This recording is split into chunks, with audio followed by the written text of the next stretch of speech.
Hello friends, welcome to Gyan Mani classes changing the path of learning. मैं रमेश पांडे प्रस्तुत कर रहा हूँ आपके लिए क्लास 8 का आर एस अग्रवाल का मैथ का क्वेश्चंस। तो हाँ फ्रेंड्स, चलो देर न करते हुए क्वेश्चन को चालू करते हैं।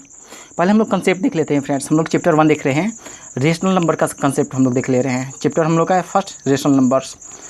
What do you know about rational numbers? Rational number के बारे में आप जानते क्या हैं? The rational numbers, the numbers which can be written in the form of p upon q, where p and q are integers and q not is equal to 0। यानी इसका मतलब कि वैसी संख्या है जिसे p अपन q के रूप में लिख सकते हैं, जिसे p अपन q के रूप में लिख सकते हैं, लेकिन q जो है 0 के बराबर नहीं होना चाहिए। तो वैसी संख्याएं रेशनल संख्याएं कहलाती हैं। ठीक है फ्रेंड्स, जैसे कि यहाँ पर एग्जांपल के तौर पर अगर हम लोग लेते हैं तो 2/3 रेशनल संख्या है, जहाँ हम लोग का 3 जो है यहाँ पर 0 के बराबर नहीं है। 7/5 रेशनल नंबर है और 5 जो है 0 के बराबर नहीं है, इसलिए रेशनल संख्या है। अगर 5 0 के बराबर हो गया तो रेशनल संख्या नहीं हो सकता है friends.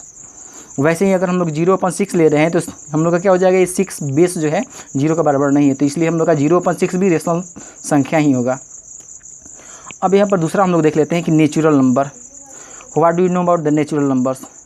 We can get the definitions by such way, the number which start from 1 and goes to infinite are called the natural numbers। यानी वैसी संख्याएं जो 1 से शुरू होती हैं और इन्फाइनाइट तक जाती हैं। स्टेप के तौर पर हमको मतलब यहाँ पर बताया गया है कि the numbers which start from 1 and go to infinite are called the natural numbers। ठीक है, और नेचुरल नंबर क्या होता है? एक 1 2 3 4 5 डैश डैश डैश इन्फिनिटी, ये नेचुरल नंबर हो गया फ्रेंड्स।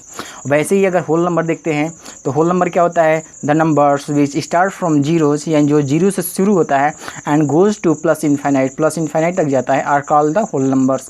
ये होल संख्याएं होती है। और ये क्या होता है? 0 1 2 3 4 5 डैश डैश इन्फिनिटी, यानी अनंत मान इसका हो सकता है।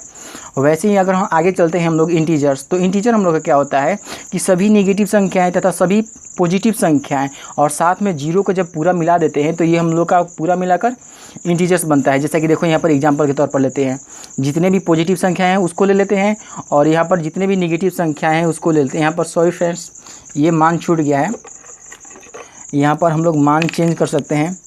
निगेटिव संख्या हम लोग का -1 हो जाएगा, -2 हो जाएगा, -3, -4, वैसे ही माइनस इन्फिनिट तक जाएगा।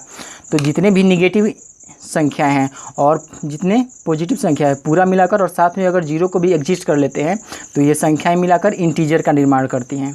ठीक है फ्रेंड्स, तो डिफिनीशन के तौर पर हम लोग लिख सकते हैं कि all the negative and positive terms including zero are called integers. आगे फिर देख लेते हैं, यहाँ पर हम लोग का दे रहा है कि natural numbers, whole numbers, integers are the rational numbers. यानी नेचुरल नंबर क्या होता है? 1 2 3 4। तो 1 2 3 4 जो भी संख्याएं होती हैं ये रेशनल नंबर होती ही हम लोग का फ्रेंड्स। होल नंबर भी रेशनल नंबर होता है और इंटीजर भी रेशनल नंबर होता है। क्योंकि देखो यहाँ पर -4 दे रहा है, -4 को -4/1 लिख सकते हैं, -3/1 लिख सकते हैं। ठीक है, और वैसे ही नेचुरल संख्या हम लोग जानते हैं कहाँ तक होता है कि 1 से लेकर हम लोग आगे बढ़ते जाते हैं। ठीक है, 1 से लेकर इन्फिनिट तक नेचुरल नंबर होता है। तो 1 को 1/1 लिख सकते हैं, 2/1 लिख सकते हैं, 3/1 लिख सकते हैं, 4/1। तो ये भी p/q के रूप में है। तो इस प्रकार हम लोग कह सकते हैं कि नेचुरल नंबर, होल नंबर्स और इंटीजर्स ये सभी संख्याएं क्या होती है? रेशनल नंबर होती है। जैसे कि देखो यहाँ पर एग्जांपल के तौर पर बताया गया है। 1 को हम लोग क्या लिख सकते हैं? 1/1, यानी p/q के रूप में लिख सकते हैं, p/q के रूप में है। ये 2 जो है 2 को हम लोग यहाँ पर देखो 2/1 p/q के रूप में लिखे हैं। तो जब p/q के रूप में हो जाता है तो ये रेशनल संख्या है। वैसे ही निगेटिव टर्म अगर लेते हैं, -5 है, -5/1 लिख सकते हैं, p/q के रूप में ये भी हो गया। -8 लेते हैं तो -8/1 p/q के रूप में हो गया।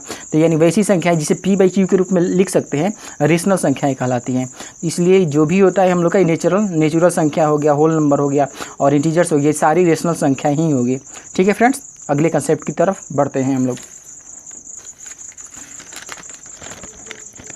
अब यहाँ पर हम लोग देखते हैं all rational numbers are natural numbers, whole numbers and integers. यानी जितने भी रेशनल संख्याएं होती हैं, क्या ये नेचुरल संख्याएं होती हैं या होल संख्याएं होती हैं? जरूरी नहीं है फ्रेंड्स। सभी रेशनल नंबर जो है ये नेचुरल संख्या होती है, ज़रूरी नहीं है। चूँकि हम लोग यहाँ पर देखते हैं कि 2/3 जो है रेशनल नंबर है, लेकिन ना ही होल संख्या है और ना ही नेचुरल संख्या है और ना ही इंटीजर्स है, यानी इनमें से कोई भी नहीं है फ्रेंड्स। यहाँ पर कह रहा है कि but 3 is equal to rational numbers, whole numbers, natural numbers and integers. अगर 3 कोई संख्या लेते हैं तो 3 को 3/1 लिख सकते हैं, तो ये तो रेशनल नंबर भी हो जाएगा, होल नंबर भी हो जाएगा और साथ में नेचुरल नंबर और इंटीजर, चारों का चारों हो सकता है फ्रेंड्स। ठीक है, अब एक्सरसाइज को चालू करते हैं। यहाँ पर एक्सरसाइज हम लोग 1A देख रहे हैं, यानी 1.1 को देखते हैं फ्रेंड्स। यहाँ पर कह रहा है कि express -3/5 as a rational numbers with denominators first 20। -3/5 हम लोग का संख्या दिया गया है और इसको डिनोमिनेटर 20 के रूप में प्राप्त करना है। तो 20 के कैसे प्राप्त किया जा सकता है, जैसा कि हम लोग का ये 5 दे रहा है, यानी 5 में 4 से रेशनलाइज करना होगा। अगर 5 में 4 से रेशनलाइज करते हैं तो हम लोग का बेस जो है 20 प्राप्त हो जाएगा। ठीक है, तो इसलिए यहाँ पर देखो फॉर्म अप्लाई किया गया है। To find the denominator as 20 will have to rationalise by 4, यानी 4 से रेशनलाइज करना होगा। तो हम लोग का संख्या -3/5 दे रहा था, -3/5 इक्वल टू -3/5। अब यहाँ पर 4 से रेशनलाइज करेंगे तो हम लोग क्या हो जाएगा, 4 3 या 12, -12 हो जाएगा और 5 4 या 20। देखो यहाँ पर बेस हम लोग का 20 आ गया, यानी क्वेश्चन के अकॉर्डिंग यहाँ पर 20 पूछ रहा था तो 20 यहाँ पर प्राप्त हो गया 4 से रेशनलाइज करने पर। तो इस प्रकार हम लोग मान निकाल सकते हैं फ्रेंड्स। वैसे ही दूसरा हम लोग का जो दे रहा है -30 दे रहा है, यानी दी हुई संख्या में कितना से मल्टीप्लाई करें, रेशनलाइज करें ताकि हम लोग का -30 प्राप्त हो जाए। तो यहाँ पर भी वही प्रोसीड्यूर अप्लाई होगा। To find the denominator as -30, to find the denominator as -30 will have to rationalise by -6। यहाँ पर -6 से रेशनलाइज करना होगा। -3/5 दे रहा है, -3/5 को ज्यों करते हो -6 से इसलिए रेशनलाइज किया गया फ्रेंड्स, क्योंकि देखो यहाँ पर हम लोग का बेस जो दे रहा है ये पॉजिटिव दे रहा है, लेकिन माइनस ये नेगेटिव में प्राप्त करना है हम लोग को। तो यहाँ पर नीचे नेगेटिव रखा जाएगा तभी तो हम लोग का बेस ये नेगेटिव प्राप्त होगा, इसलिए -6 से ऊपर नीचे रेशनलाइज किया गया है। तो यहाँ पर माइनस माइनस तो प्लस हो जाएगा, तो 6 3 18 प्लस में कन्वर्ट हो गया है, लेकिन 6 5 30 हो जाएगा, यानी यहाँ पर माइनस है तो -30 आ गया है फ्रेंड्स। ठीक है, तो इस प्रकार हम लोग देख कर अप्लाई कर सकते हैं। अब सबसे मुख्य बात यहाँ पर ये समझना होगा कि 5 के टर्म में किससे मल्टीप्लाई किया जाए ताकि हम लोग का अगले वाला टर्म ये प्राप्त किया जा सके। जो क्वेश्चन में पूछ रहा है उसी के अकॉर्डिंग यहाँ पर हम लोग का 30 प्राप्त करना था, इसीलिए यहाँ पर अब ये ध्यान देना होगा कि 5 में कितना से मल्टीप्लाई किया जाए ताकि हम लोग का 30 प्राप्त हो। ठीक है फ्रेंड्स, तो इस प्रकार हम लोग मान निकाल सकते हैं। और क्वेश्चन की तरफ हम लोग देखते हैं। अब यहाँ पर हम लोग का क्वेश्चन नंबर 2 देखना है फ्रेंड्स। क्वेश्चन नंबर ये 2 अब दे रहे हैं, express -42/98 as a rational numbers with denominator 7। अब जब कभी भी कोई संख्या अगर हम लोग का दिया रहता है और डिनोमिनेटर 7 है, यानी मिनिमम पावर में ये पूछ रहा है, तो हम लोग को फर्स्टली ये करना होगा कि ऊपर वाली संख्या और नीचे वाली संख्या यानी न्यूमरेटर और डिनोमिनेटर दोनों का हम लोग का पहले HCF निकालना होगा। देखो यहाँ पर सिंस -42/98 इक्वल टू P/Q, यानी P/Q के रूप में है, and we have to change it in the lowest forms या इन स्टैंडर्ड फॉर्म्स। जब बेस यहाँ पर 7 प्राप्त करना है, मतलब छोटा प्राप्त करना है, तो इसको लोवेस्ट फॉर्म में या तो बोल सकते हैं या स्टैंडर्ड फॉर्म बोल सकते हैं। तो लोवेस्ट फॉर्म में अगर चेंज करना होगा, so we first find HCF of P and Q। P और Q का HCF फाइंड करते हैं, यानी 42 और 98 का HCF निकालते हैं। तो 42 और 98 हम लोग का जो दे रहा है, इसको हम लोग 2 से डिवाइड करते हैं 42 को, तो 21 टाइम्स में चला जाएगा। 2 के टेबल से 98 जो है 49 टाइम्स में चला जाएगा। अब यहाँ पर देखते हैं 7 से लेकर जाते हैं तो 21 जो है 3 टाइम्स में जाएगा, और 7 से ये 49 जो है 7 टाइम्स में चला जाएगा। तो HCF का मतलब ये होता है फ्रेंड्स कि अगर इन दोनों संख्या में डिवाइड करें तो दोनों संख्याएँ जानी चाहिए, केवल एक जाने से नहीं होगा। तो यहाँ पर देख रहे हैं तो अभी हम लोग का जा नहीं रहा है टर्म, तो इसलिए 2 और 7 जो होगा ये मल्टीप्लिकेशन के रूप में HCF हो जाएगा। तो 7 2 या 14 हो गया, यानी HCF हम लोग का यहाँ पर 14 प्राप्त हो गया। अब क्या करना होगा कि संख्या में 14 से डिवाइड करना होगा, यानी -42/98 जो दिया गया है, तो -42 में 14 से डिवाइड किए हैं, वैसे ही 98 में 14 से डिवाइड किए हैं ताकि लोवेस्ट फॉर्म में कन्वर्ट हो जाए, यानी स्टैंडर्ड फॉर्म में ये हम लोग का दी हुई संख्या कन्वर्ट हो जाए। यानी 42 में जब 14 से डिवाइड करते हैं तो ये 3 टाइम्स में चला जाता है, बड़े वाले के साइन यहाँ पर माइनस है तो यहाँ पर माइनस लगा दिया गया। 98 को 14 से डिवाइड करते हैं तो 7 टाइम्स में चला जाता है फ्रेंड्स। तो इस प्रकार जो हम लोग का स्टैंडर्ड फॉर्म आएगा वो -3/7 आ जाएगा, यानी 7 ये पूछ रहा था बेस जो है, ये हम लोग का प्रॉपर्ली माना गया फ्रेंड्स। यानी इसी प्रकार के जितने भी क्वेश्चन हैं वो सॉल्व कर सकते हो फ्रेंड्स। अगर इस प्रकार के स्टैंडर्ड फॉर्म का क्वेश्चन पूछेगा, जैसे हम लोग मान लो कि कोई हाईएस्ट पावर का इसी से रिलेटेड दे दिया और कह दिया कि दी हुई संख्या को स्टैंडर्ड फॉर्म में चेंज करो, तो उसको हम लोग पहले HCF निकालेंगे और HCF निकाल कर उसका पहले हम लोग डिवाइडेशन मेथड अप्लाई करेंगे। इस फॉर्म को देखते हुए आप सारे क्वेश्चन को सॉल्व कर सकते हो फ्रेंड्स। ठीक है, चलो और अगले क्वेश्चन की तरफ हम लोग बढ़ते हैं। यहाँ पर दे रहा है express each of the following rational numbers in standard form. Standard form में यहाँ पर भी चेंज करना है। अब यहाँ पर भी वही प्रोसीड्यूर अप्लाई होगा। हम लोग का जो क्वेश्चन दे रहा है -12/30 दे रहा है। अब इसमें हम लोग क्या करते हैं कि since -12/30 is to change in the standard form, so firstly will have to find the HCF of 12 and 30। यानी क्वेश्चन के अकॉर्डिंग हम लोग का ये सेंटेंस है कि दी गई संख्या को हम लोग को स्टैंडर्ड फॉर्म में चेंज करना है। इसीलिए हम लोग क्या करना होगा, यहाँ पर HCF निकालना होगा। और HCF किसका निकालेंगे, न्यूमरेटर और डिनोमिनेटर दोनों का हम लोग HCF निकालेंगे। तो यहाँ पर अगर हम लोग HCF निकालते हैं तो 12 और 30 का, यानी 2 के टेबल से 12 जो है 6 टाइम्स में चला जाएगा और 30 जो है 15 टाइम्स में चला जाएगा हम लोग का। फिर 3 के टेबल से अगर लेकर जाते हैं तो 6 जो है 2 टाइम्स में चला जाएगा और 3 5 या 15 5 टाइम्स में चला जाएगा। अब यहाँ पर देख रहे हैं कि दोनों में तो कोई कॉमन नहीं निकल रहा है, तो इसलिए यहाँ पर जो HCF आएगा 2 और 3, यानी 2 और 3 का मल्टीप्लिकेशन आएगा तो 2 3 जा 6 हो जाएगा, यानी HCF यहाँ पर हम लोग का 6 आ गया। अब इसको डिवाइड कैसे करते हैं, हम लोग का संख्या क्या दे रहा है, -12/30 दे रहा है, -12/30 दे रहा है और HCF 6, तो इन दोनों संख्याओं में हम लोग 6 से डिवाइड करना होगा, जैसा कि अगला स्टेप में किया गया है फ्रेंड्स। देखो यहाँ पर अगला स्टेप में हम लोग का -12/30 दिया गया है और इसको जब हम लोग 6 से डिवाइड करते हैं तो -12/6, यहाँ पर 30/6, यानी 12 को 6 से डिवाइड करते हैं तो -2 आ जाता है और 30 को जब 6 से डिवाइड करते हैं तो 5 प्राप्त हो जाता है, यानी -2/5 जो है ये स्टैंडर्ड फॉर्म है या दूसरा लोवेस्ट फॉर्म भी इसको कह सकते हैं फ्रेंड्स। और 3 4 5 जितने भी ये क्वेश्चन है ये इसी के आधार पर आप सॉल्व कर सकते हो, यानी स्टैंडर्ड फॉर्म में चेंज कर सकते हो फ्रेंड्स।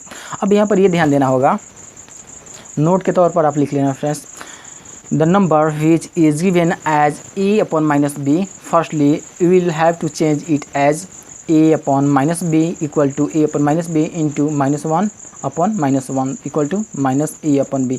यानी इसका कहने का मतलब ये है फ्रेंड्स कि a/-b जो है ये स्टैंडर्ड फॉर्म नहीं है, ये माइनस जो है ऊपर रखना होगा और ऊपर रखने के लिए यहाँ पर देखो माइनस से रेशनलाइज किया गया है।